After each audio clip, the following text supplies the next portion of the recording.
Ayun mga lods, oh. Ang swerte ko talaga mag house visit. Lagi na lang ako inabutan ng ulan. Natulog muna kasi eh. Tuloy. Wala na. Ulan na guys.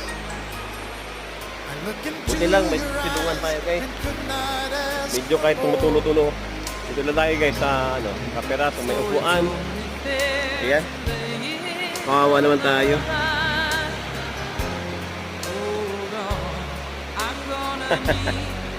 Alright. Pwede tayo natin tumila yan. Kung tayong tumuloy, bukas na lang. Pwede naman bukas yan eh. Isa kong stop, kasiraan pa. Sa bunga ng gulong. Ayan guys. Hindi natin ma-rescuehan. Pwede na lang.